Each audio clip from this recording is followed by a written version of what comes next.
Madame Chevarin, bonjour. Bonjour. Vous êtes directrice de l'IEFM. Est-ce que vous pouvez nous présenter votre établissement et les formations que vous proposez? Alors l'IEFM, l'Institut d'enseignement et de formation multimédia, est situé à Pérols, c'est-à-dire une petite ville à côté de Montpellier à 5 minutes, en direction des plages. Et nous formons à des bachelors, donc des Bac+3, dans le domaine du film d'animation, du jeu vidéo, du graphic design multimédia, c'est-à-dire plus 2D, et dans le web. Très bien. On a une année prépa et on a également une MANA et un BTS.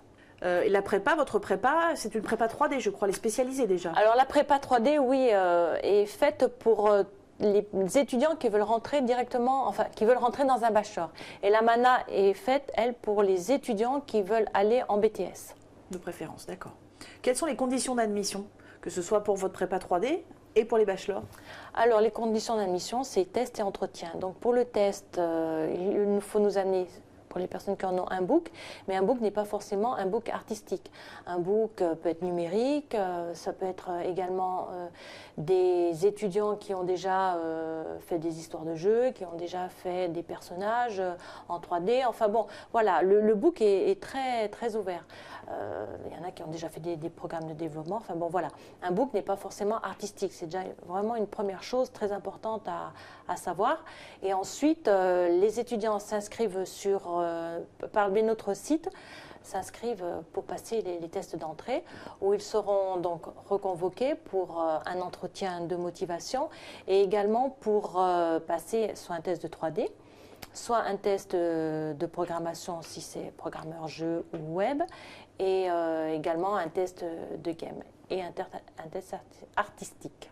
Ce sont des tests accessibles, hein, souvent accessibles aux lycéens, qu'ils n'aillent pas réviser les logiciels de 3D et tout ça, non, c'est pas utile. Ils seront eux-mêmes bluffés de voir ce qu'ils peuvent sortir au bout d'une heure de test avec un intervenant, bien sûr, avec un prof en face, pendant une heure de test de 3D, ce qu'ils peuvent déjà réaliser au bout de cette heure-là. Ce qui inquiète aujourd'hui beaucoup les parents, les jeunes aussi, mais un petit peu moins, ce sont les débouchés surtout, notamment dans ces filières artistiques, numériques. On dit qu'il y a beaucoup de recrutement. Est-ce que vous confirmez? Alors, beaucoup, je ne sais pas, mais est-ce que vos étudiants se placent bien? Et si oui, quelles sont les conditions? Qu'est-ce qu'il faut être prêt à faire? Alors c'est surtout qu'il faut bien se dire que ce ne sont pas des métiers enfin des filières qui sont bouchées. Plutôt que de dire on embauche beaucoup, c'est surtout se dire ce n'est pas bouché, contrairement à ce qu'effectivement beaucoup de parents peuvent croire. Il faut que l'étudiant soit prêt à bouger également en France, mais également à l'étranger. Là, c'est aussi une source d'employabilité qui est phénoménale. Il ne faut pas vouloir trouver un emploi forcément au pied de sa rue, quoi. De toute façon, beaucoup commencent en tant que freelance, non, à leur compte, ou plutôt deviennent salariés? Oh, on voit de tout. Par contre, jamais personne ne trouvera un CDI à la sortie d'une école, hein, déjà. Dans ce domaine, c'est pas quelque chose qui se pratique. C'est souvent des CDD parce que voilà, on a un film à faire, on embauche beaucoup, on a un jeu à réaliser, ça demande beaucoup de compétences, donc on embauche. Une fois que le jeu ou le film est terminé, bon, bah, il faut attendre la prochaine production. Ce sont des missions ponctuelles. ponctuelles. Pour ça que, voilà, sans être intermittent, c'est beaucoup d'enchaînement de CDD jusqu'à se faire connaître, parce qu'après on se fait recommander. Là aussi, il y a beaucoup de contacts, le bouche à oreille joue énormément. C'est pour ça qu'il faut être curieux. Il faut sortir, il faut aller dans les salons, dans les festivals, montrer ce qu'on fait. Il faut vraiment, vraiment aller à l'école pendant leurs 3 années. On leur dit également beaucoup de développer leur book, puisque c'est vraiment la porte ouverte. C'est indispensable, c'est leur ce que tout le monde demande. Concret. Exactement. Mais il faut après qu'ils aillent dans tous les festivals montrer ce book, qu'ils n'aient pas peur de taper aux portes. Ça aussi, c'est vraiment parce qu'on est dans le visuel là. Donc, si l'entreprise, l'employeur voit quelque chose qui lui plaît, bon ben voilà.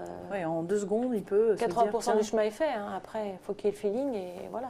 Est-ce qu'il y a une spécialité qui fonctionne plus que d'autres actuellement ou pour les 3-4 années à venir, une de vos spécialisations qui marche mieux en termes de débouchés, j'entends? Les débouchés. Non, c'est très dans chaque domaine, il y a en graphic design multimédia tout ce qui est plus orienté 2D, PAO, mise en page et tout ce qui est webmaster comme web designer.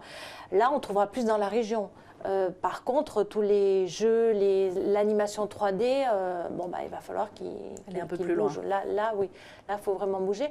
Mais un étudiant qui fait de la programmation et qui est artistique, surtout dans le jeu, là, c'est vrai qu'il y a beaucoup de portes. Les portes s'ouvrent plus facilement.